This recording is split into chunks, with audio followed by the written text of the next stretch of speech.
Hello friends, study with Krishna channel में एक बार आपका फिर स्वागत है। हम पिछली 2 क्लासेस में बंगाल का विभाजन और उसके स्वरूप को पढ़ चुके हैं। किस प्रकार से एक राष्ट्रव्यापी आंदोलन प्रारंभ हुआ जिसमें स्वदेशी वस्तुओं का बहुत ज्यादा प्रचार प्रसार किया गया और विदेशी वस्तुओं की होली जलाई गई और पूर्ण बहिष्कार किया गया, वस्तुओं का बहिष्कार किया गया, शिक्षा सेवाओं का बहिष्कार किया गया। जो भी अंग्रेजी सत्ता के द्वारा सेवाएं दी जा रही थी उन सभी का बहिष्कार किया गया। तो आज की इस क्लास में हम देखेंगे कि इन सब चीजों का, इस स्वदेशी का और इस बहिष्कार का या फिर इस आंदोलन का हमारे जीवन के विभिन्न पहलुओं पर, विभिन्न आयामों पर क्या क्या प्रभाव पड़े, उन पे हम बात करेंगे। इंपॉर्टेंट टॉपिक है, यहां से पीटी और मेंस के लिए क्वेश्चन आपके बनेंगे। तो देखिए, अगर हम प्रभाव की बात कर रहे हैं कि बहिष्कार आंदोलन के प्रभाव,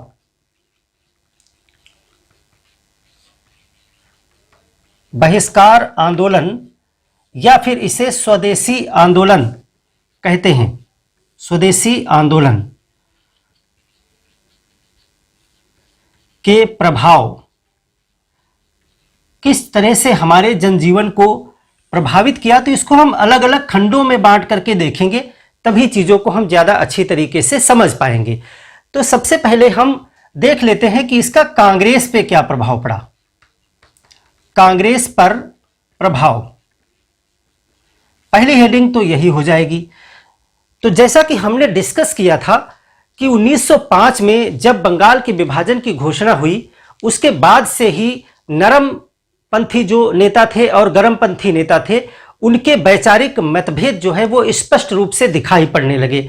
गरमपंथी नेता जो है चाहते थे कि ये जो बंगाल के विभाजन के विरोध में आंदोलन हो रहा है, बहिष्कार आंदोलन, इसको हम पूरे देश में लेकर के जाएं, क्योंकि यह विभाजन केवल बंगाल का मामला नहीं है, बल्कि यह हमारी राष्ट्रीय चेतना पर आघात है। गरमपंथी नेता ऐसा चाहते थे, लेकिन नरमपंथी नेता ऐसा सोचते थे कि चूंकि यह सिर्फ बंगाल का मामला है तो इस मुद्दे को हम बंगाल तक सीमित रखें। तो 2 धड़ों में कांग्रेस यहां पर वैचारिक रूप से इसी आंदोलन के दरमियान बट गई विचारधारा में। एक तो गरमपंथी थे और दूसरे थे नरमपंथी। इनके विषय में हम पढ़ चुके हैं। इस आंदोलन के दौरान इनकी विचारधारा स्पष्ट रूप से मंच पे आ गई और हम देखेंगे कि आगे चल करके 1907 में इनका अलग अलग बंटवारा भी हो जाएगा। तो गरमपंथी क्या चाहते थे?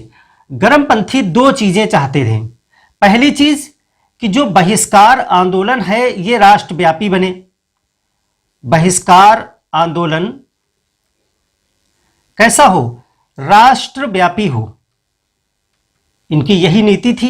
बाल गंगाधर तिलक, बिपिन चंद्र पाल और अरबिंदो घोष जैसे नेता चाहते थे कि बंगाल से बाहर महाराष्ट्र, मद्रास, इन सभी क्षेत्रों तक इसकी हवा पहुंचाई जाए।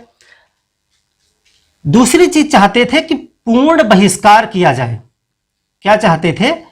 पूर्ण बहिष्कार। नरमपंथी जो नेता थे ये इसके विपरीत चाहते थे। ये आंदोलन को क्या चाहते थे? सीमित करना, यानी बंगाल तक। आंदोलन कहां तक रहे? आंदोलन बंगाल तक सीमित रहे। गोपाल कृष्ण गोखले ये सभी नेता जो थे नरम दल के, वो चाहते थे बंगाल तक सीमित रहे और बहिष्कार भी सीमित करना चाहते थे। ये बहिष्कार भी वस्तुओं तक सीमित रहे, वस्तुओं तक सीमित। तो इस प्रकार से कांग्रेस में 2 पूर्ण विचारधाराएं आती हैं, जिसमें हम देखते हैं कि गरमपंथी इस आंदोलन को खींचकर ले जाते हैं पूरे देश में। बाल गंगाधर तिलक इसे महाराष्ट्र पुणे के क्षेत्र में पहुंचा देते हैं। इस प्रकार से मद्रास के क्षेत्र में भी पहुंच जाता है। पंजाब, उत्तर प्रदेश, हर जगह पर हमने पिछली क्लास में डिस्कस किया था। इसको अलग अलग लोगों ने नेतृत्व भी प्रदान किया। जबकि नरमपंथी चाहते थे कि यह सिर्फ बंगाल तक सीमित रहे। तो इस प्रकार से कांग्रेस 2 धड़ों में इसी बहिष्कार आंदोलन के दौरान ही बट जाती है। और आगे चल के क्या होता है? आगे चल के 1907 सूरत अधिवेशन में, सूरत अधिवेशन, इस पे हम डिस्कस कर लेंगे, एक क्लास करेंगे जब हम कांग्रेस को, विभाजन को, सूरत अधिवेशन को एक साथ मिला के पढ़ लेंगे। 1907 सूरत अधिवेशन में क्या हुआ? नरम दल, यहां पे दो दल बन गए, नरम दल और गरम दल।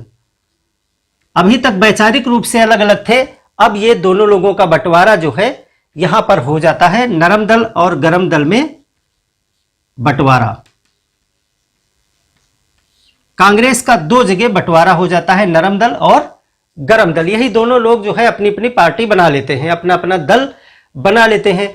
तो ये कांग्रेस पर प्रभाव पड़ा इस चीज का, और उसमें हम डिस्कस कर लेंगे किस प्रकार से नरम दल और गरम दल को अलग अलग अंग्रेजों ने डील किया।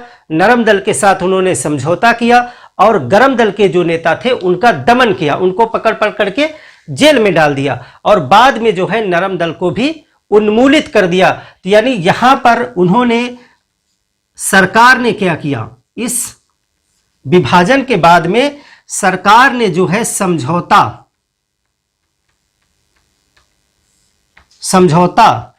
दमन और उन्मूलन की नीति अपनाई, उन्मूलन की नीति अपनाई।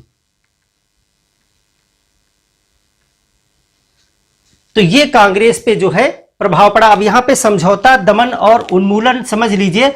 समझौता उन्होंने नरमपंथी लोगों के साथ में किया कि आप जो है हमारे हिसाब से चलिए, हम सुधार करेंगे, संवैधानिक सुधार करेंगे। और आपने देखा आगे मार्लियामेंटो सुधार जो है वो 1909 में लाया जाएगा, उसको भी पढ़ेंगे।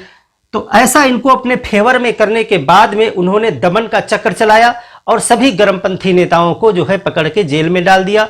उसके बाद जो बचे कुछ भाग गए, यानी बाहर चले गए, कुछ लोगों ने संन्यास ले लिया, और धीरे धीरे ये आंदोलन जो है वो शिथिल पड़ गया, उन्मूलन कर दिया बाद में। यानी उसके बाद में नरम दल के लोगों को भी नहीं बख्शा और पूरी तरीके से कांग्रेस को उन्होंने खत्म करने की कोशिश की सरकार ने। यहीं पर कांग्रेस पर ही प्रभाव में हम लिखेंगे कि यहीं पर 1906 में क्या हो जाता है, 1906 में ऑल इंडिया मुस्लिम लीग, उसको हम अलग से पढ़ेंगे, यहां पे आप मुस्लिम लीग लिख लें शॉर्टकट में, ऑल इंडिया मुस्लिम लीग की स्थापना हो जाती है। यह भी कांग्रेस पे ही एक फर्क पड़ा, क्योंकि वो सभी लोग कांग्रेस के साथ ही मिलकर चल रहे थे, और 1906 से उन्होंने अपनी एक अलग पार्टी बना ली। जो मुस्लिम लोग इस कांग्रेस से संतुष्ट नहीं थे, वह लोगों ने मिलकर के अपनी एक अलग party all India Muslim league की स्थापना 1906 में की। इसको भी हम डिस्कस करेंगे, लेकिन यहां पर आप लिख लें स्थापना इसकी जो है वो ढाका के नवाब सलीमुल्ला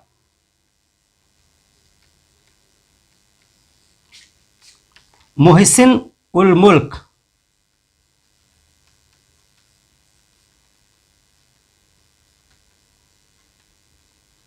और आगा खां, इन लोगों ने मिलकर के ऑल इंडिया मुस्लिम लीग की स्थापना की। तो यह पड़ा कांग्रेस के ऊपर प्रभाव। अब दूसरी हम बात करते हैं कि क्रांतिकारी आंदोलनों पर क्या प्रभाव पड़ा। तो क्रांतिकारी आंदोलन जो अभी बहुत ही सीमित मात्रा में, बहुत कम मात्रा में चल रहे थे, हम क्रांतिकारी आंदोलनों को डिटेल में डिस्कस करेंगे 2-3 चैप्टर्स में, जब हम उसके विषय में कब शुरुआत हुई, कौन कौन नेतृत्व करता थे, कौन कौन सी गुप्त समितियां थी, गुप्त पार्टियां थी जो इन सब चीजों को चला रही थी। लेकिन उसमें इजाफा हुआ, हम ऐसा नहीं कह सकते हैं कि अचानक से क्रांतिकारी आंदोलन स्टार्ट हो गए। क्रांतिकारी घटनाएं पहले से भी दर्ज की गई हैं, हम पढ़ेंगे, उसको डिस्कस करेंगे। लेकिन इस आंदोलन के बाद में क्रांतिकारी आंदोलनों की तरफ युवाओं का रुझान बढ़ गया। तो यहां पे अगला प्रभाव दूसरा जो है, क्रांतिकारी आंदोलन पर क्या प्रभाव पड़ा। क्रांतिकारी आंदोलनों पर प्रभाव। क्रांतिकारी आंदोलन यानी जो हिंसात्मक रूप से कार्रवाई करते हैं, वो क्रांतिकारी आंदोलनों में हम पढ़ेंगे। जैसे भगत सिंह के हम पढ़ेंगे, चंद्रशेखर आजाद के पढ़ेंगे, ये सभी जो कांड हम पढ़ेंगे वो सब जो है क्रांतिकारी आंदोलन के अंतर्गत पढ़ेंगे। तो इसमें इजाफा हुआ। यहां पर क्या हुआ कि जब 1908 में ही इस आंदोलन को दबा दिया गया था। हालांकि ये छुटपुट रूप से चलता रहा काफी दिनों तक, लेकिन 1908 के बाद में इसमें कोई बहुत विशेष बड़ी घटनाएं नहीं दिखाई पड़ती हैं। जब 1908 में स्वदेशी आंदोलन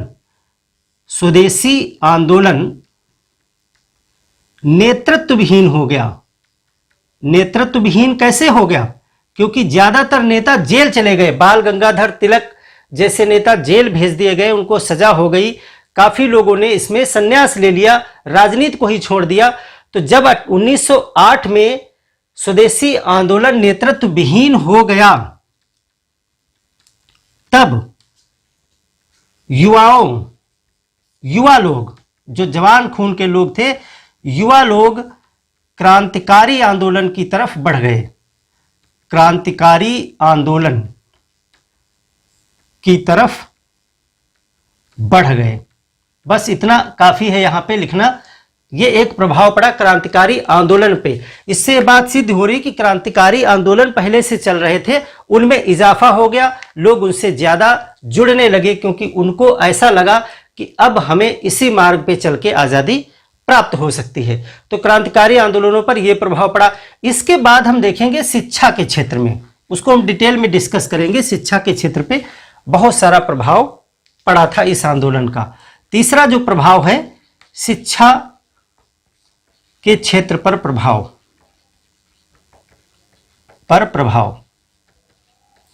देखिए शिक्षा के क्षेत्र पर क्या क्या प्रभाव पड़े। स्वदेशी आंदोलन में जब बहिष्कार किया गया, बहिष्कार आंदोलन इसीलिए नाम है, तो शुरुआत में कहा गया कि हम कपड़ों का, वस्त्रों का बहिष्कार करेंगे, जैसा नरमपंथी नेता चाहते थे।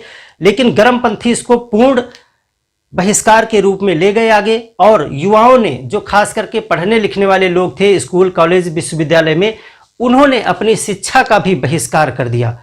तो इससे जब वो अशिक्षा की तरफ बढ़ने लगे, अब उन्होंने अपना स्कूल छोड़ दिया, कॉलेज छोड़ दिया, वो आंदोलन में वंदे मातरम करके जो है बढ़ने लगे, तो अशिक्षा की तरफ बढ़ने लगे, क्योंकि उनके पढ़ने की व्यवस्था भारतीय स्तर पर नहीं थी ज्यादा। तो फिर यहाँ पर कई स्कूल और कॉलेजों की भी स्थापना की गई। उन सब चीजों को हम देखेंगे। यही जो है स्वदेशी आंदोलन का शिक्षा के क्षेत्र पर प्रभाव के रूप में गिना जाता है। तो पहला पॉइंट तो ये है कि विद्यार्थियों ने, इस आंदोलन में अनेक विद्यार्थियों ने, सबसे पहले तो यही हुआ, अनेक विद्यार्थियों ने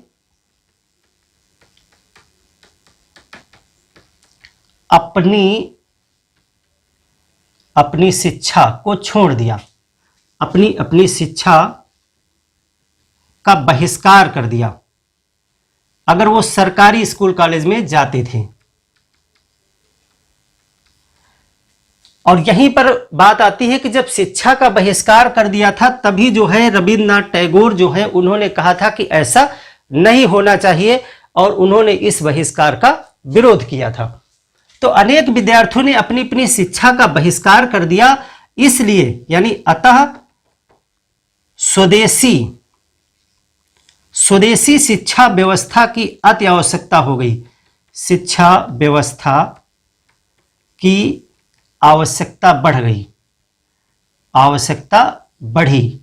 अब जो है समाज को ये लगने लगा कि हमारे यहाँ स्वदेशी शिक्षा की जो व्यवस्था है, यानी हमारे भारतीय लोगों के द्वारा संचालित किए जाने वाली शिक्षण संस्थाओं की कमी है, बहुत कम थी, सरकारी ही ज्यादा थी, जो सरकार की तरफ से थी। तो स्वदेशी शिक्षण व्यवस्था की आवश्यकता है, तो उसको करने के लिए अनेक प्रयास किए जाने लगे। और उसमें जो है सबसे पहला जो प्रयास किया गया वो था डॉक्टर एस के मलिक की अध्यक्षता में एक शिक्षा कोष की स्थापना की गई।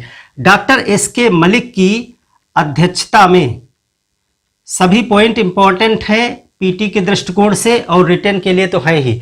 डॉक्टर एस के मलिक की अध्यक्षता में एक क्या बनाया गया, शिक्षा कोष। पहले तो पैसे की ही व्यवस्था की जाएगी ना, पैसा होगा तभी तो आगे चल के कोई संस्था वगैरह बन पाएगी।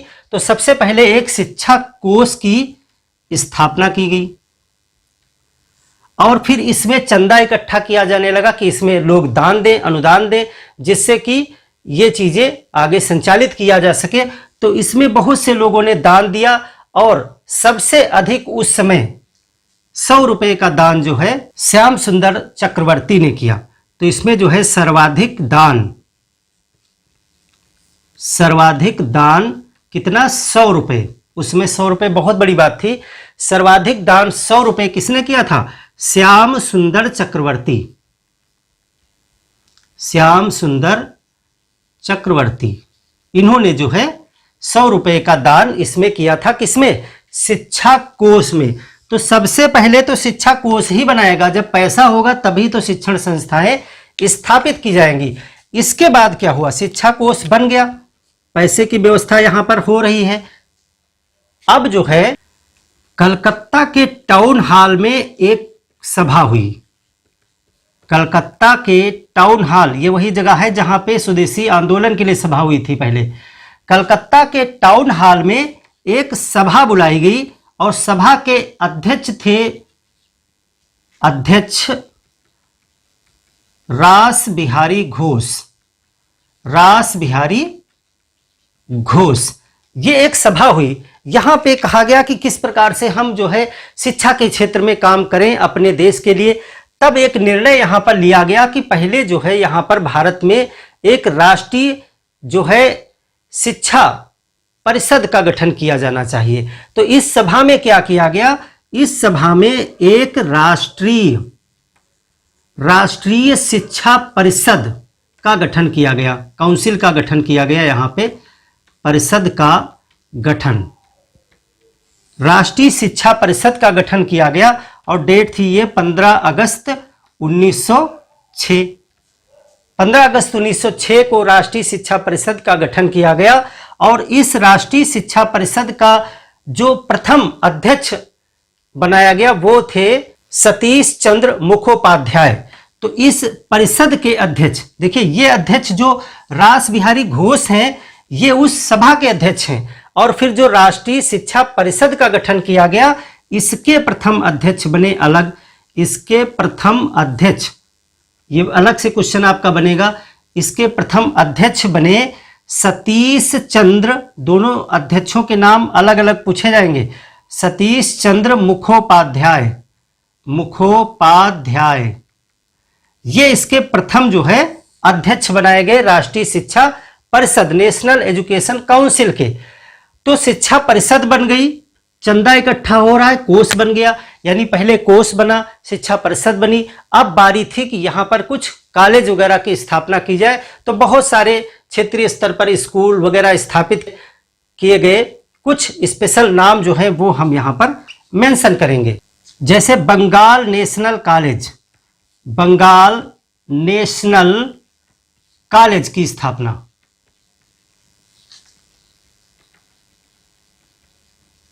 बंगाल नेशनल कॉलेज की स्थापना की गई। और यहां पर जो प्रथम आचार्य बनाए गए, यानी आप कह सकते हैं प्रथम आचार्य जो यहां बनाए गए, प्रथम आचार्य वो बनाए गए अरविंद घोष। अरविंद घोष को इस बंगाल नेशनल कॉलेज का प्रथम आचार्य बनाया गया और इनको उस समय जो है 75 रुपए महीना का वेतन दिया गया, जो बाद में बढ़ा करके 150 रुपए कर दिया गया। बाद में रिक्वेस्ट की गई, इन्होंने कहा 75 ही लेंगे। जबकि यहां पे आप नोट कर सकते हैं कि जबकि जो है ये बड़ी नौकरी पे थे, जबकि ये कहां थे? ये बड़ौदा रियासत में थे। बड़ौदा रियासत में 750 रुपए की नौकरी करते थे। ये नौकरी उसको इन्होंने छोड़ दिया, यानी 750 रुपए की नौकरी छोड़ करके बंगाल नेशनल कॉलेज में 75 रुपए पे इन्होंने जॉब की। बाद में इनसे रिक्वेस्ट करके कहा गया कि 150 रुपए कम से कम आप ले लीजिए, इस पे ये मान गए।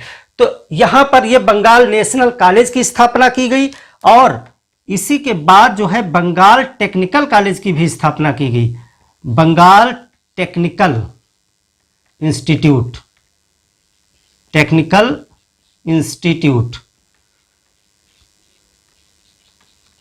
की स्थापना, यह भी बना बंगाल टेक्निकल इंस्टीट्यूट। तो Bengal national college, Bengal technical institute, ऐसे इस प्रकार से अनेकों अनेक छोटे छोटे स्तर पे भी विद्यालय स्थापित किए जाने लगे ताकि हमारे देश में शिक्षा इस आंदोलन की वजह से ना प्रभावित हो। क्योंकि इस आंदोलन में क्या बात की जा रही थी? बहिष्कार की बात की जा रही थी। तो अगर सरकारी विद्यालयों में, कॉलेज में बच्चे नहीं जाएंगे तो फिर वो जाएंगे कहां? तो यहां पर देखिए क्या किया गया क्रम से। सबसे पहले इस समस्या को समझा गया, तो एक शिक्षा कोष बनाया गया जिसके जो है डॉक्टर एस.के. मलिक जो है उसके अध्यक्ष थे इस शिक्षा कोष के। और यहां पर जो है श्याम सुंदर चक्रवर्ती जैसे अनेक लोगों ने चंदा दिया, जिसमें इन्होंने उस समय सर्वाधिक चंदा दिया था पहली बार, तो इनका नाम आप याद रखें। फिर कलकत्ता के टाउन हॉल में एक रास बिहारी घोष की जो है अध्यक्षता में एक मीटिंग हुई जिसमें निर्णय लिया गया कि राष्ट्रीय शिक्षा परिषद का गठन किया जाना चाहिए, और वो परिषद बनाई गई जिसके प्रथम अध्यक्ष जो है सतीश चंद्र मुखोपाध्याय को बनाया गया। और फिर जो है अनेक कॉलेज और विद्यालयों की स्थापना जो है राष्ट्रीय अपने स्वदेशी स्कूलों की स्थापना की गई। लेकिन अब सरकार भी यहां पर चुप बैठने वाली नहीं थी। सरकार ने भी जो है इसके विरोध में, यानी इस प्रकार के बहिष्कार के विरोध में हर एक क्षेत्र में अपना दमन चक्र चलाया। तो जब शिक्षा के क्षेत्र में स्वदेशी की तरफ लोग बढ़ रहे थे तो ये कैसे बच सकता था? तो सरकार ने यहां पर क्या किया, ये जब बन गए सब बंगाल टेक्निकल इंस्टीट्यूट, ये जो है एक समिति थी तकनीकी, नोट कर ले इसको भी, तकनीकी शिक्षा प्रसार समिति, तकनीकी शिक्षा प्रसार समिति, उसके द्वारा जो है प्रयास किया गया था इस टेक्निकल इंस्टीट्यूट की स्थापना में। और ये समिति जो थी वो तारकनाथ पालित के द्वारा संचालित थी ये समिति, इसके द्वारा ही। तो देखिए सरकार ने यहां पर कौन से कदम उठाए उस पे बात करते हैं। ये इतना नोट कर लिया आपने कौन कौन सी चीजें की गई। अब सरकार ने यहां पे कुछ सर्कुलर निकाले, जैसे कि हम देख रहे थे कि कॉलेज छोड़ करके जो विद्यार्थी हैं वो क्या कर रहे थे, वो अब आंदोलन में भाग ले रहे थे और वंदे मातरम का नारा लगा रहे थे। और वंदे मातरम के नारा से जो है सरकार चिढ़ी हुई थी। खास करके जो पूर्वी बंगाल के लेफ्टिनेंट गवर्नर ब्लूमफील्ड फुलर थे वो तो बहुत ज्यादा इस नारे से चिढ़े हुए थे। उन्होंने तो इस नारे को गैर कानूनी घोषित कर दिया था, और जो भी सड़कों पर यह नारा लगाते हुए व्यक्ति या युवा कोई भी दिखाई पड़ता था उसको गिरफ्तार करके जेल में डाल देते थे। तो यहां पर इस शिक्षा के क्षेत्र को प्रभावित करने के लिए सरकार ने, यानी अंग्रेजी सत्ता ने क्या किया, सरकार ने 2 सर्कुलर निकाले। एक सर्कुलर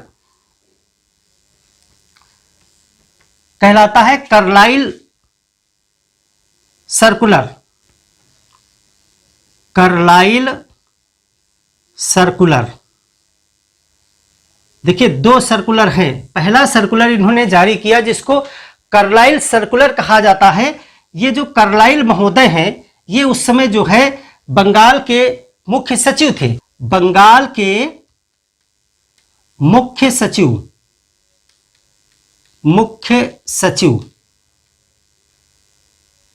कौन थे? कार्लाइल महोदय, कार्लाइल। उन्हीं के नाम पे, उन्हीं के हस्ताक्षर से ये जारी कराया गया था, इसीलिए इसको कार्लाइल सर्कुलर कहा गया। तो क्या कहा गया इसमें? इसमें जो है मजिस्ट्रेट और कलेक्टर को पावर दी गई। उनसे कहा गया, इनसे क्या कहा गया कि आप क्षेत्र के सभी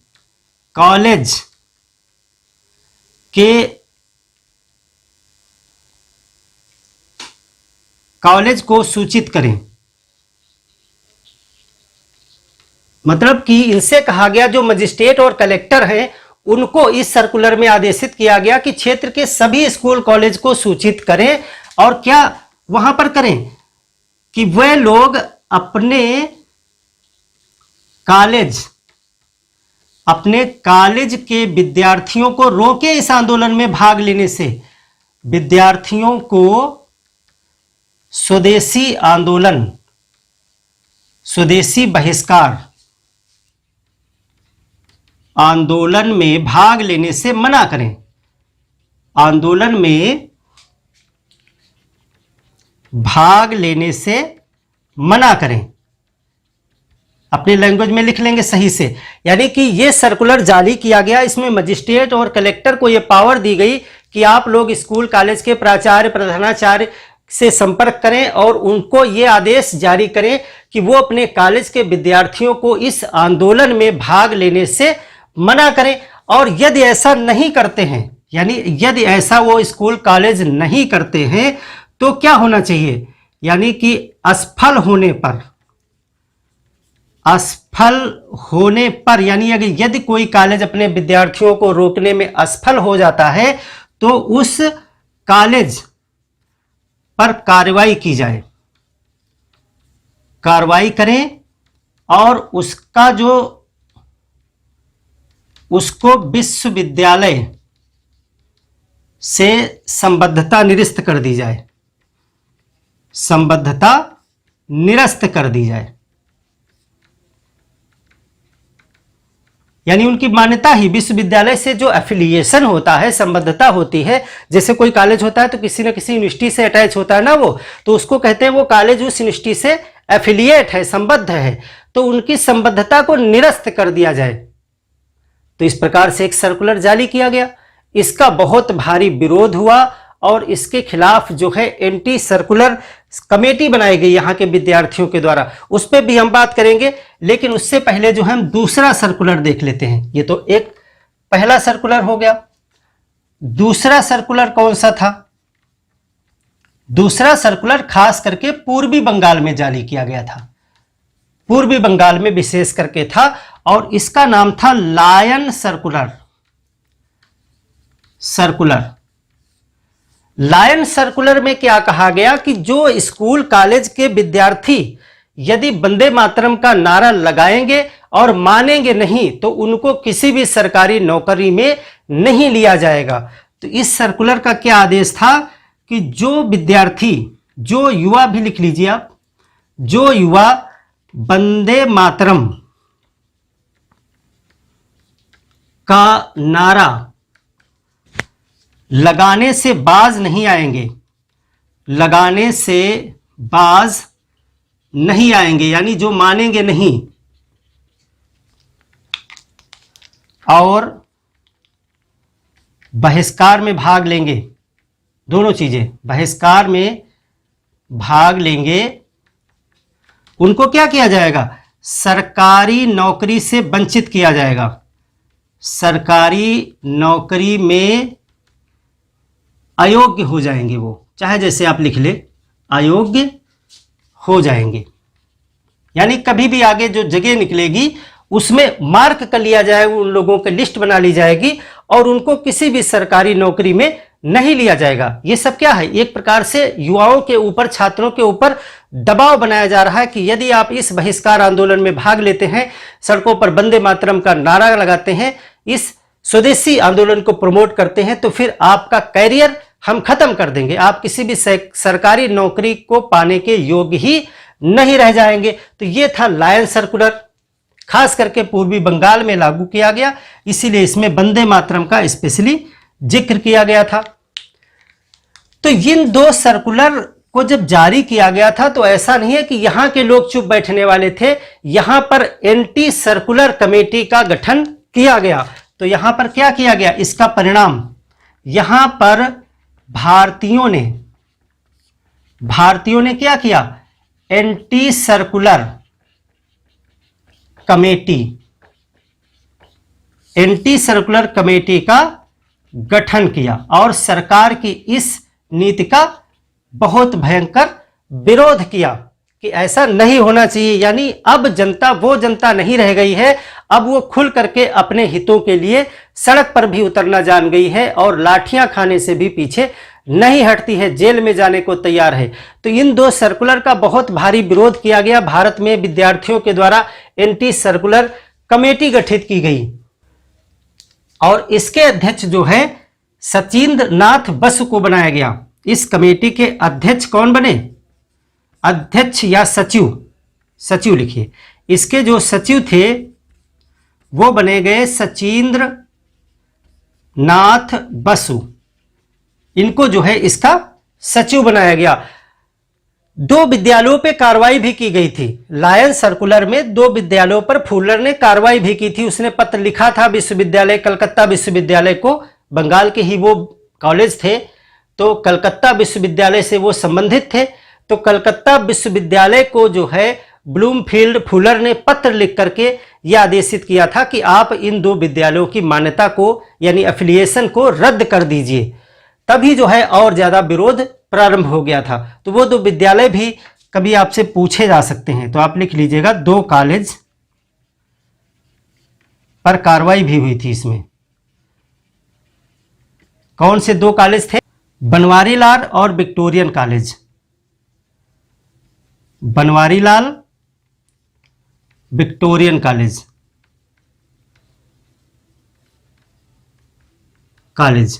ये 2 कॉलेज थे। यहाँ के विद्यार्थियों ने बहुत ज्यादा इस आंदोलनों में बढ़ चढ़ के हिस्सा लिया था। तो ब्लूमफील्ड ने कलकत्ता विश्वविद्यालय, तो यहां पर ब्लूमफील्ड का नाम आप जरूर लिख लें। ब्लूमफील्ड कौन है? ये पूर्वी बंगाल का लेफ्टिनेंट गवर्नर है, पहले लेक्चर में हमने पढ़ा था। ब्लूमफील्ड ने कलकत्ता विश्वविद्यालय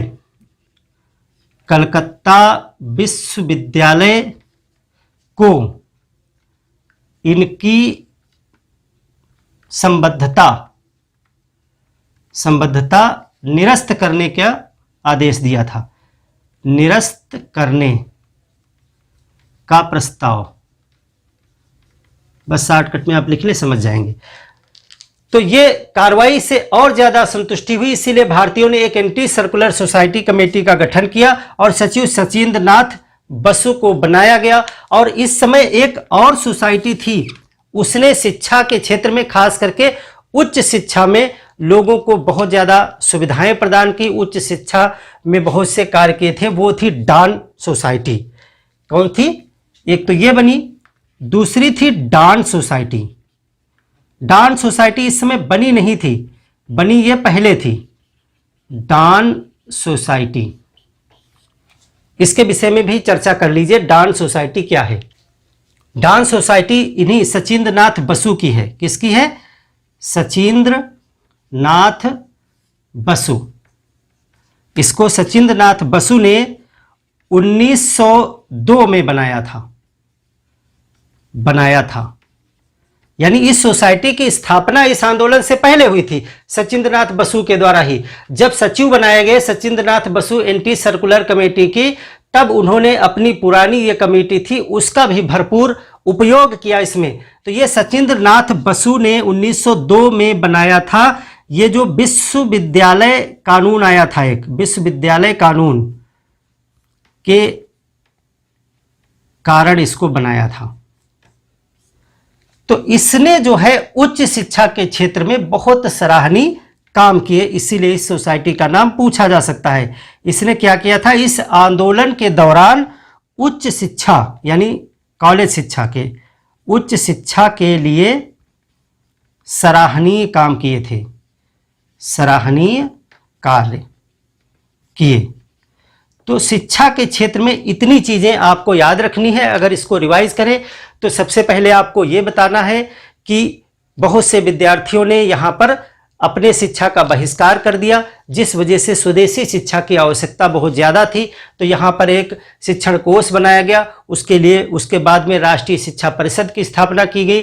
फिर Bengal national college, Bengal technical institute की स्थापना की गई।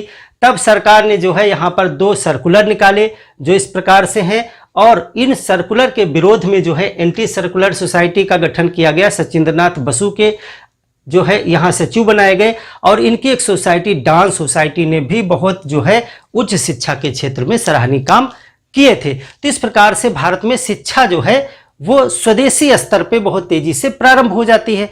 तो यह है शिक्षा के क्षेत्र में। अब देखिए शिक्षा के बाद में और भी क्षेत्रों पर इसका प्रभाव है।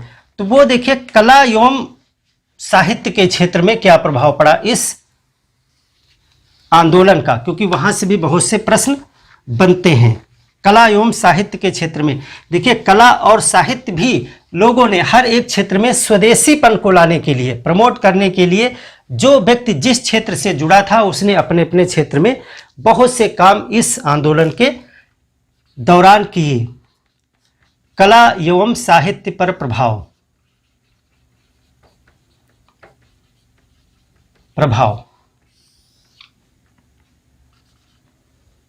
कला और साहित्य के क्षेत्र में काफी लोगों ने काम किया, जैसे रजनीकांत सेन, मुकुंद दास, रविंद्रनाथ टैगोर,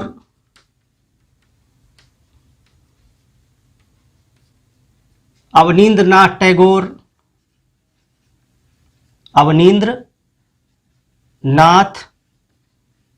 टैगोर आदि। ये प्रमुख नाम हैं जिन लोगों के नाम आप ले सकते हैं जिन्होंने कला संस्कृति के क्षेत्र में उल्लेखनीय काम इस आंदोलन के दौरान किए थे। रविन्द्रनाथ टैगोर के विषय में हम आपको बता चुके हैं।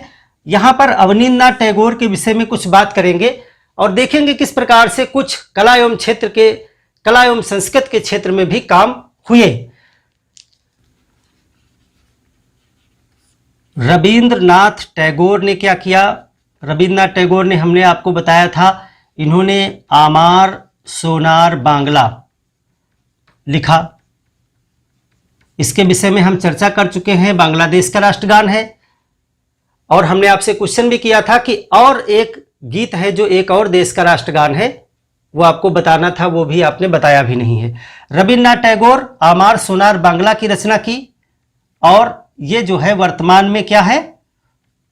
वर्तमान में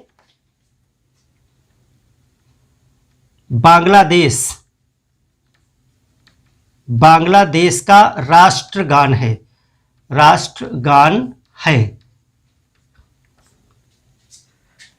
अगर हम बात करें कि अवनींद्रनाथ टैगोर, इस पे क्वेश्चन आपसे बन सकता है, तो इसकी चर्चा हम कर लेंगे, इनके योगदान की। अवनींद्रनाथ टैगोर, ये इनके भाई थे। रविन्द्रनाथ टैगोर के भाई हैं अवनींद्रनाथ टैगोर। तो ये चित्रकार हैं और इनके कई चित्र जो है बहुत फेमस हुए इसी दौरान। इस आंदोलन के दौरान इन्होंने चित्रों के माध्यम से अपने स्वदेशी प्रेम को दर्शाया है। तो इस पे हम बात करेंगे। अवनींद्रनाथ टैगोर ये जो है मॉडर्न स्कूल ऑफ आर्टिस्ट से जुड़े हुए थे। Modern school of artist, modern school of artist से जुड़े हुए थे। आप जानते होंगे ईवी हैवेल का नाम। ईवी हैवेल जो है मद्रास स्कूल ऑफ आर्ट्स के एक अध्यापक थे। उन्होंने जो है भारतीय कला को फिर से पुनर्जीवित करने के लिए अपना मद्रास से ये कलकत्ता आ गए थे और फिर कलकत्ता में इन्होंने जो है भारतीय कलाओं को पुनर्जीवित करने के लिए बहुत काम किया था। किसने? ईवी हैवेल ने। ईवी हैवेल कौन थे? ये एक अध्यापक थे मद्रास स्कूल ऑफ आर्ट्स के। इन्होंने कई कृतियां इनकी हैं, जैसे Indian culture and paintings, Indian architecture, ये सब इनकी कृतियां हैं ईवी हैवेल की। तो जब इस तरह से भारत की जो कला है उसको पुनर्जीवित करने का इन्होंने बहुत प्रयास किया, तो यहाँ पर कला प्रेमियों का एक नया स्कूल बनकर के आया, जिसको मद्रास जो है, जिसको मॉडर्न स्कूल ऑफ आर्टिस्ट कहा जाता था। मद्रास स्कूल के तो ईवी हैवेल थे। वो जब कलकत्ता आ गए तो उन्होंने जो है कार्य किए भारत की कला को जागृत करने के लिए। तब एक नया वर्ग तैयार हुआ जो मॉडर्न स्कूल ऑफ आर्टिस्ट के नाम से जाना जाता है और उसी से जुड़े हुए थे अवनींद्रनाथ टैगोर। अवनींद्रनाथ टैगोर के कई चित्र पूछे जाते हैं एग्जाम में और फेमस हुए। उन चित्रों के कुछ उदाहरण आप लिख लीजिए। अवनींद्रनाथ टैगोर के चित्रों के नाम होते हैं, उसमें कुछ एक दो उदाहरण आप लिख लीजिए जो पूछे जा सकते हैं। जो बनाए इन्होंने वो हैं, ये सभी जो है उनके चित्र मुगल एवं राजपुताना तथा अजंता शैली पर बने हुए हैं।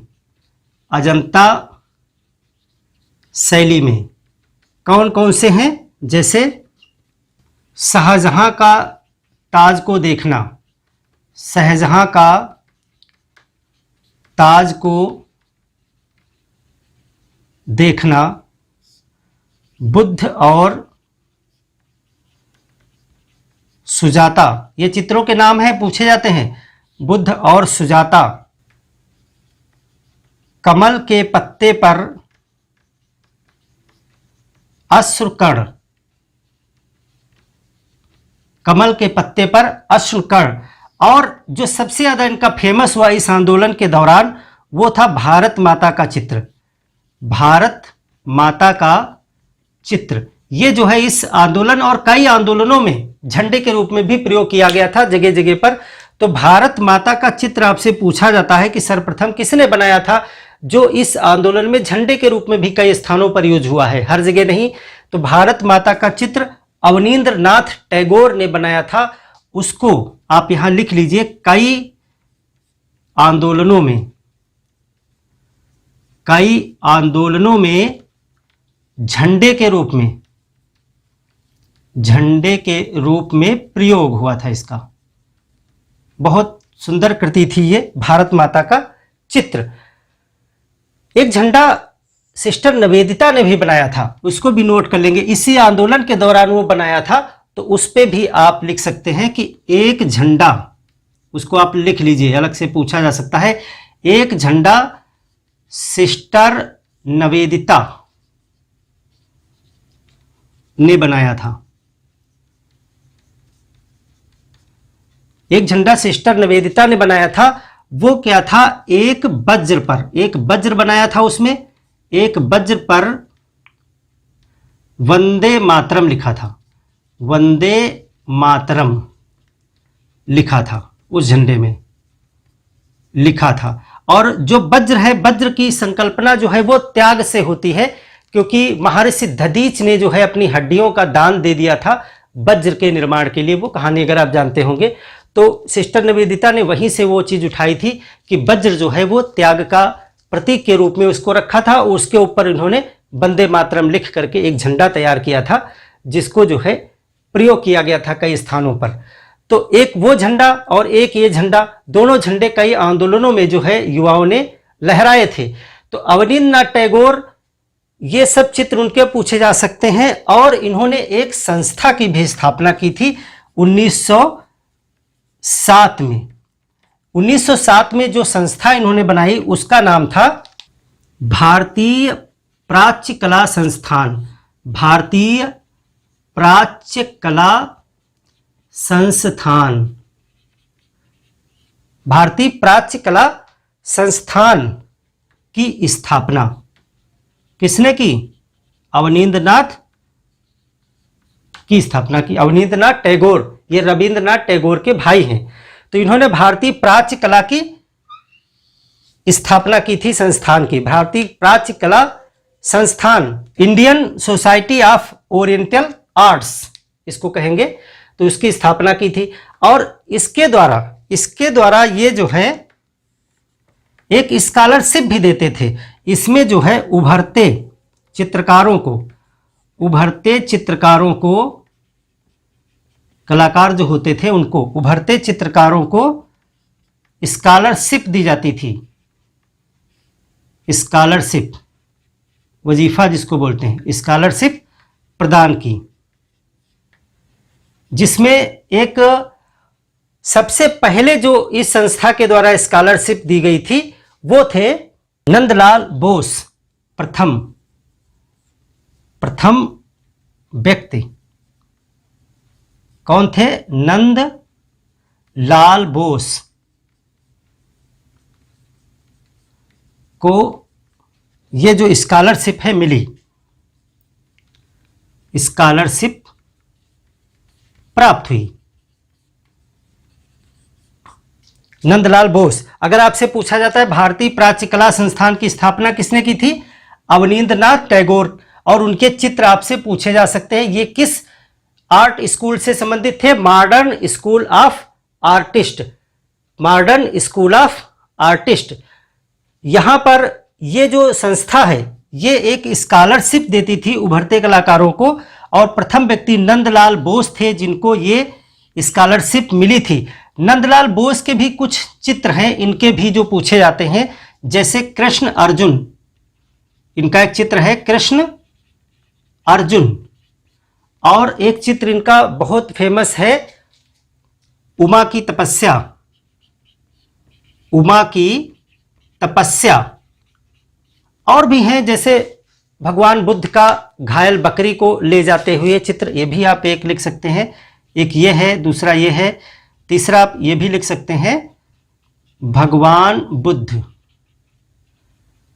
का घायल बकरी को ले जाते हुए चित्र, घायल बकरी को ले जाते हुए। ये सभी चित्र हैं, पुस्तकें नहीं है, ठीक है। नंदलाल बोस, इनको जो है स्कॉलरशिप प्राप्त हुई थी। तो इस प्रकार से कला एवं साहित्य के क्षेत्र में भी अनेक लोगों ने अपने स्तर से बहुत सारे स्वदेशी कार्य किए थे। इसको स्वदेशी कार्यों में ही गिना जाता है, क्योंकि भारतीय प्राच्य कला संस्थान का जो प्रमुख उद्देश्य था वो था कि जो भारतीय कला पर पाश्चात्य का प्रभाव बढ़ गया है उस प्रभाव को कम किया जाए। आप इस उद्देश्य को भी नोट कर लें।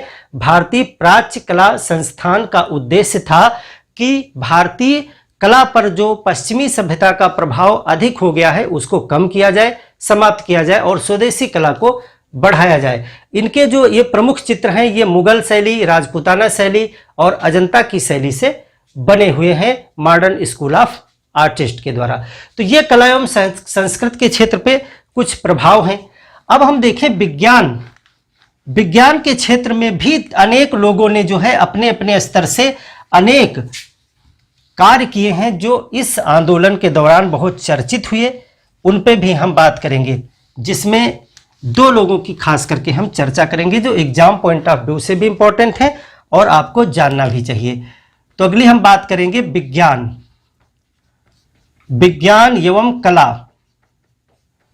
विज्ञान कला तो हम पढ़ चुके हैं। विज्ञान पर प्रभाव,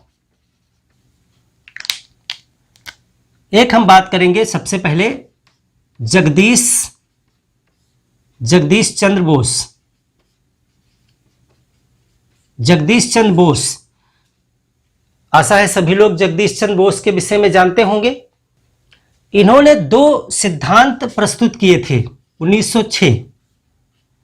एक था पौध प्रतिक्रिया। इसी दौरान देखिए स्वदेशी की तरफ सब बढ़ रहे हैं, हर चीज को अपने देश में करने की कोशिश। पौध प्रतिक्रिया और एक था तुलनात्मक इलेक्ट्रो साइकोलॉजी। तुलनात्मक इलेक्ट्रो साइकोलॉजी सिद्धांत।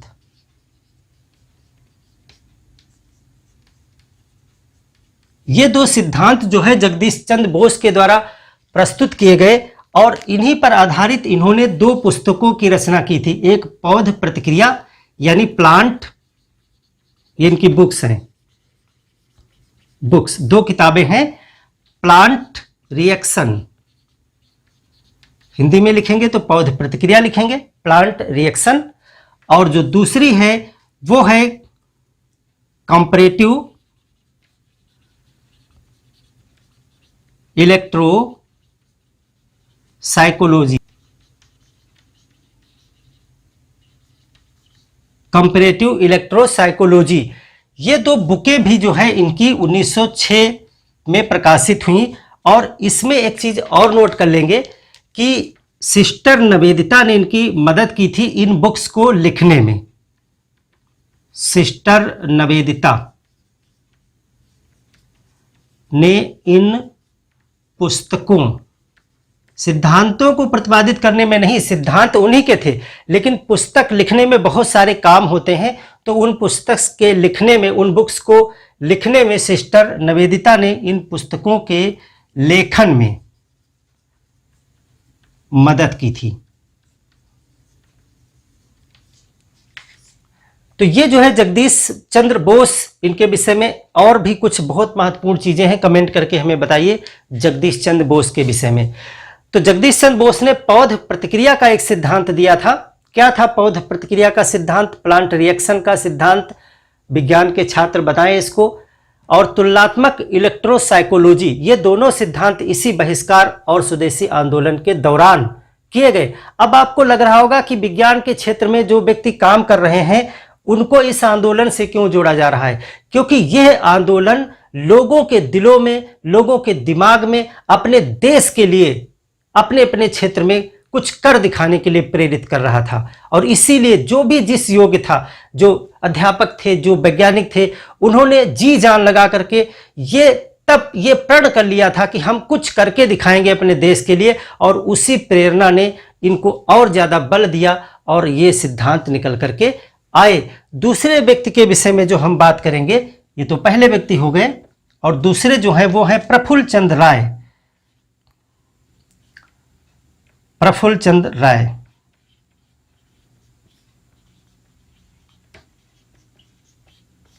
ये रसायन विज्ञान से संबंधित हैं। रसायन विज्ञान के प्रवक्ता हैं ये। कहां थे प्रवक्ता ये? Presidency college. शायद आपको पता होगा ये क्या है कॉलेज, बताइए। प्रेसिडेंसी कॉलेज कहां था और इसकी स्थापना किसके द्वारा, किस रूप में की गई थी? प्रेसिडेंसी कॉलेज में रसायन विज्ञान के प्रवक्ता हैं प्रफुल्ल चंद्र राय। इनको कहा जाता है कि ये भारत के प्रथम रसायनक अन्वेषक थे, यानी रसायन विज्ञान के प्रथम वैज्ञानिक का दर्जा इनको दिया जाता है। इनको क्या कहा जाता है? ये प्रथम भारतीय रसायन अन्वेषक हैं, प्रथम भारतीय रसायन अन्वेषक।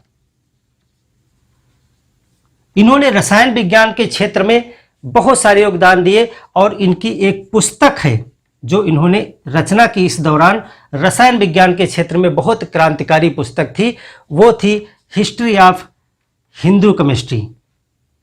क्या पुस्तक का नाम था? History of Hindu chemistry. History of Hindu chemistry इन्होंने रचना की पुस्तक की, और रसायन विज्ञान के क्षेत्र थे ये संबंधित थे, इसीलिए इन्होंने जो है बंगाल में एक फैक्ट्री की स्थापना की जिसका नाम था बंगाल केमिकल फैक्ट्री। तो इस प्रकार से विज्ञान के क्षेत्र में भी लोग स्वदेशी की तरफ जो है अपना योगदान देते हुए नजर आते हैं। ये विज्ञान पर प्रभाव था इस आंदोलन का।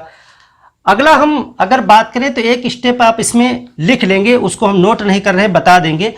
कभी कभी पूछा जाता है कि इस आंदोलन का रविंद्रनाथ टैगोर के विचारों पर क्या प्रभाव पड़ा था, तो उसको मैं आपको समझा दूं, आप उसको अपने शब्दों में लिख लीजिएगा। रविंद्रनाथ टैगोर के विचारों पर प्रभाव। तो रविंद्रनाथ टैगोर इस आंदोलन से जुड़े बहुत ही चर्चित पर्सनालिटी हैं, लेकिन वो फिर इस आंदोलन से हट गए। हमने आपको रीजन भी बताया था कि जब यह आंदोलन बहुत उग्र हो गया, शिक्षा का बहिष्कार होने लगा, और वो शिक्षा के क्षेत्र से जुड़े हुए व्यक्ति थे। शांति निकेतन जो है उनका एक बहुत ही फेमस आश्रम है, बहुत ही अच्छा संस्थान, तो उसमें शिक्षा के लिए बहुत काम किया है उन्होंने। तो जब शिक्षा का बहिष्कार होने लगा तो उनके विचार बदले और वो बहिष्कार आंदोलन से विमुख हो गए, और उन्होंने इस आंदोलन से अपना किनारा कर लिया, हट गए, और फिर वो शांति निकेतन में जाकर के अपने कार्य को तल्लीनता से करते रहे। और इसके बाद लगभग इस आंदोलन के बाद वो लगभग जो है हाशिए पर ही रहे, कहीं पर कम ही हस्तक्षेप उनका दिखाई पड़ता है। लेकिन जब जलियांवाला बाग कांड हुआ उसके बाद उनको अपना मौन तोड़ना ही पड़ा। तो वो आप रविंद्रनाथ टैगोर का एक स्टेप, एक पॉइंट इसमें बढ़ा सकते हैं। अब हम देखेंगे कि उद्योग धंधों पर इसका क्या प्रभाव पड़ा, यानी अगला हमारा होगा उद्योग धंधे। उद्योग धंधों पर क्या प्रभाव पड़ा? तो स्वदेशी की मांग बढ़ रही थी। देखिए, विदेशी बहिष्कार हो रहा था, विदेशी वस्तुओं का बहिष्कार हो रहा था, और स्वदेशी की मांग हो रही थी, स्वदेशी की मांग। तो इन दो चीजों से क्या निकल रहा था? इन दो चीजों से आवश्यकता का जन्म हो रहा था कि अपने स्वदेशी कारखानों की आवश्यकता बढ़ रही थी। स्वदेशी कारखाने बनाए जाए, तो कुछ कारखाने बने भी, जैसे Bengal chemical factory, Bengal chemical factory की स्थापना की गई। ये अच्छा चला। देखिए बहुत सारे, ऐसा नहीं, कुछ नाम हम इसलिए देंगे जो सक्सेसफुल हुए, बाकी बहुत से संस्थान बने जो साबुन बनाने के लिए, माचिस बनाने के लिए या फिर कपड़ा बनाने के लिए, अलग अलग क्षेत्रों में अलग अलग चीज़ों की बहुत सारी फैक्ट्री, बहुत सारे कारखाने बने।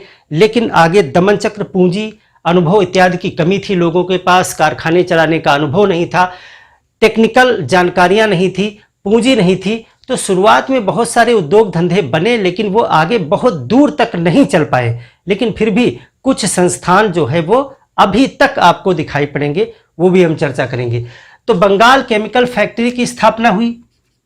और आप लिख सकते हैं दिया सलाई, दिया सलाई जिसको माचिस कहते हैं, साबुन, कपड़ा आदि आदि वस्तुओं के कारखाने लगे। लोगों ने लगाए, जिनके पास पैसा थे, क्षमता थे, उन्होंने जो है इन सब की स्थापना की। इसी आंदोलन, ये स्वदेशी को जो प्रमोट कर रहे हैं उसी लिए जो है लोग इससे पहले नहीं लगा रहे थे। तो इन सब चीज़ों को लोगों ने लगाया क्योंकि इनकी डिमांड बढ़ी, लोग स्वदेशी खरीदना चाहते थे।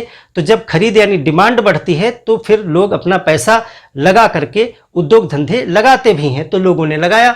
आप देखते हैं स्टील के भी कारखाने बहुत से आप जानते हैं, लिख लेना इसमें।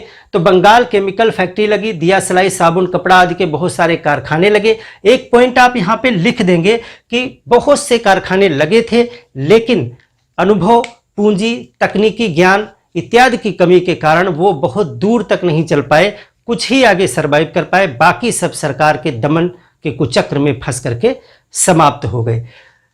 तो लोगों ने यहां पर बैंकिंग व्यवस्था को भी सोचा, तो कई बैंकों की स्थापना हुई।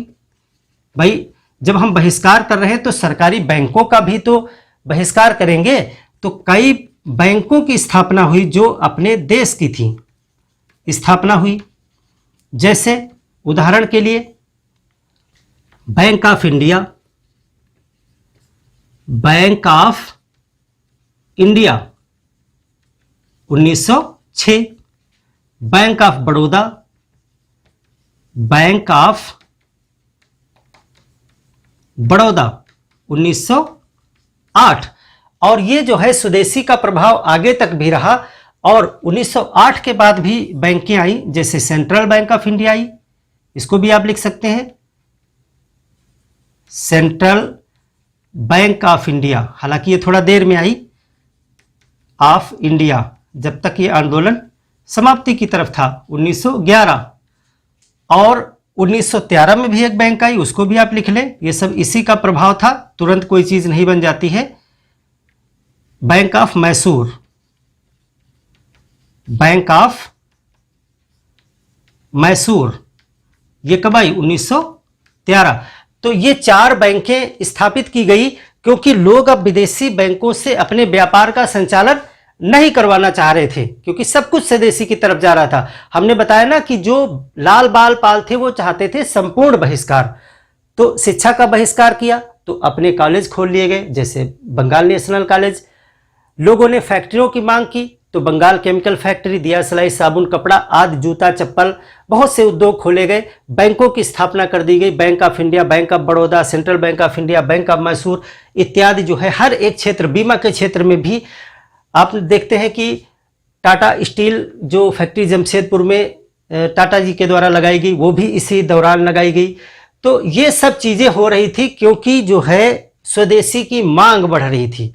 लेकिन सरकार ने भी बहुत से दमन चक्र चलाए जिससे बहुत से उद्योग धंधे बंद हो गए और इस वजह से अब एक नई मांग उठने लगी थी भारतीयों के बीच में कि स्वदेशी जो भारत के उद्योग हैं उनको संरक्षित करे सरकार।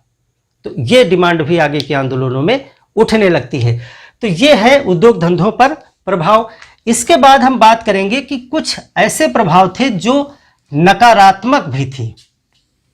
नकारात्मक प्रभाव हम हेडिंग डाल लीजिए, हम कुछ पॉइंट आपको बताएं, वो आप अपने हिसाब से डिस्कस कर लेंगे। बहुत ज़्यादा उसमें लिखने की जरूरत नहीं क्योंकि उसको हम अलग चैप्टर में भी पढ़ेंगे। तो नेगेटिव इम्पैक्ट क्या थे? नकारात्मक प्रभाव ये थे कि भारत में सांप्रदायिकता का जन्म हुआ। तो हिंदू और मुसलमानों को यहाँ पर बांटने का प्रयास किया गया और आपने देखा अंग्रेजों की फूट डालो और राज करो नीति के तहत ही कांग्रेस में भी विभाजन हो गया और ऑल इंडिया मुस्लिम लीग की भी स्थापना जो है इसी आंदोलन के दौरान हो गई। और यहाँ से दोनों लोगों के अपने अपने डिमांड्स और रास्ते अलग अलग हो गए। तो यहाँ से एक प्रकार से आप समझ लीजिए बंगाल का विभाजन नहीं, भारत के विभाजन की एक नींव या एक छोटे प्लांट को इस आंदोलन के दौरान ही लगा दिया गया था, जो धीरे धीरे पल्लवित होता हुआ आगे चल करके एक लय, एक दो राष्ट्र का जो सिद्धांत है, टू नेशन थ्योरी, उसमें परिणित हुआ और भारत का विभाजन हो गया। तो यह एक नेगेटिव इम्पैक्ट था। दूसरा एक नेगेटिव इम्पैक्ट, हालांकि उसको नकारात्मक कहा जाएगा, लेकिन वो था क्रांतिकारी आंदोलनों में वृद्धि। इस आंदोलन के बाद में जो गर्म खून वाले युवा लोग थे वो हिंसात्मक जो है कार्रवाई की तरफ बढ़ गए और इसके बाद जो है हिंसक घटनाएं, बम डाल देना, अंग्रेज अधिकारियों की हत्या करके उनको मार करके जो है अपना जो आंदोलन दिखाई दे, विरोध का प्रदर्शन करना, ये सब चीज़ जो है इस आंदोलन के बाद में अधिक मात्रा में दिखाई पड़ने लगती है। तो यह भी इस आंदोलन का एक परिणाम है। अब इस आंदोलन की असफलता पे बात करेंगे, ये आप नकारात्मक परिणाम में लिख लीजिएगा। अब हम देखेंगे कि इसकी असफलता के क्या कारण थे। असफलता के कारण, आंदोलन असफल था या सफल था, इस पे सीधा सा एक क्लियर विजन आप ये रखिए कि कोई भी आंदोलन का एक टारगेट होता है, अगर वो आंदोलन का टारगेट समय पूर्व ना मिल पाए तो उसे तत्कालिक तौर से असफल ही कहा जाता है। तो जैसा कि इस आंदोलन का संचालन किया गया, लेकिन इसका बहुत ही तीव्र दमन किया गया और ये 1908 में ही बंद हो गया। हालांकि जो 1911 में जो है बंगाल के विभाजन को रद्द कर दिया गया था, लेकिन तब बहुत काफ़ी बाद में किया गया था। तो इसको आप याद भी रखिएगा, हम हालांकि आगे पढ़ाएंगे। 1911 में जो है बंगाल का विभाजन रद्द हो गया था, विभाजन का जो निर्णय है वो रद्द कर दिया गया था। इसको हम डिस्कस भी कर लेंगे जब शाही दरबार आपको पढ़ाएंगे। तो असफलता के कारण क्या है, उसमें सबसे प्रमुख कुछ कारण है कांग्रेस का विभाजन। कांग्रेस का विभाजन कैसे, इसको जरा डिस्कस कर लें। कांग्रेस का विभाजन हो जाने की वजह से कब हो गया ये, 1907 सूरत। कांग्रेस के विभाजन की वजह से नेता दो गुटों में बट गए। तो जब किसी पार्टी का बंटवारा हो जाएगा जो किसी आंदोलन को नेतृत्व दे रही थी, तो निश्चित तौर से वो आंदोलन कुछ न कुछ शिथिल जरूर हो जाएगा, क्योंकि नेता बट गए दो जगह। मुस्लिम लीग की स्थापना ये भी हो गई। मुस्लिम लीग की स्थापना 1906। मुस्लिम लीग की स्थापना हो जाने से बहुत से बहुसंख्यक रूप मात्रा में मुसलमान जो है इस आंदोलन से अलग हो गए और इस तरह से भी आंदोलन की जड़ें जो है वो कमजोर हो गई और आंदोलन असफलता की तरफ बढ़ गया। और सबसे बड़ा कारण जो है वो तीसरा कारण था आंदोलन का नेतृत्व विहीन हो जाना।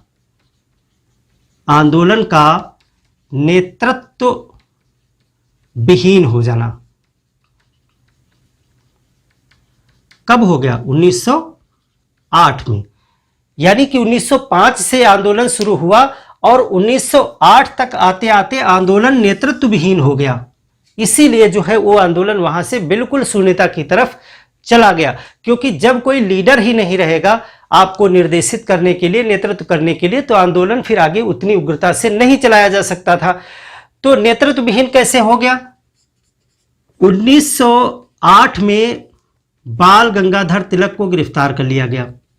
बाल गंगाधर तिलक क्या हो गया इनका, ये हो गए गिरफ्तार, और गिरफ्तार करके इनको बर्मा की मांडले जेल में भेज दिया गया।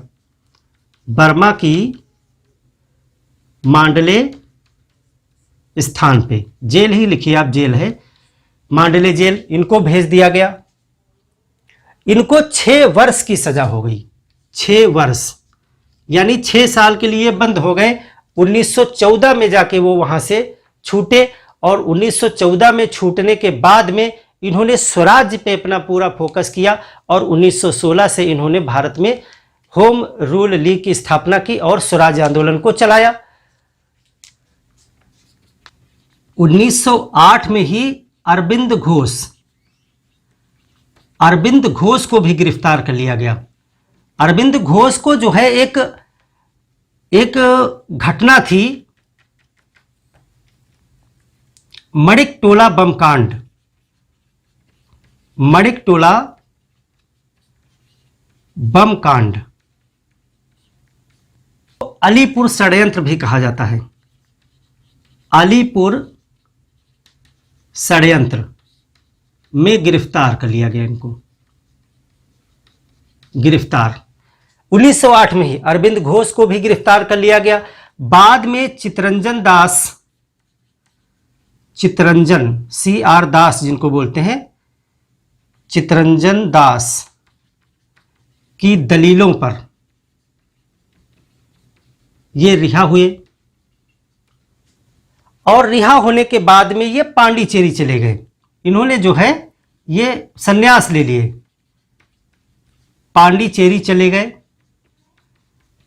और वहीं पे जाके औरोविले नाम का एक आश्रम बनाया इन्होंने। पूछा जाता है औरोविले आश्रम की स्थापना की, आश्रम की स्थापना, और वहीं पर अपना ये वहीं से अपना जीवन का कार्य करते रहे। पांडिचेरी चले गए 1908 अरविंद घोष।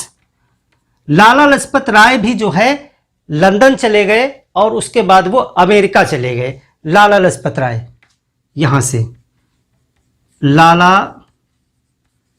लाजपत राय कहाँ चले गए? अमेरिका चले गए। देखिए सब गरम दल वाले सब जो है कहीं ना कहीं तितर बितर हो गए। बाल गंगाधर तिलक पकड़ लिए गए। अरविंद घोष जो है छूटने के बाद में इन्होंने संन्यास ले लिया और औरोविले आश्रम में अपना कार्य करने लगे। लाला लाजपत राय अमेरिका चले गए। बिपिन चंद्र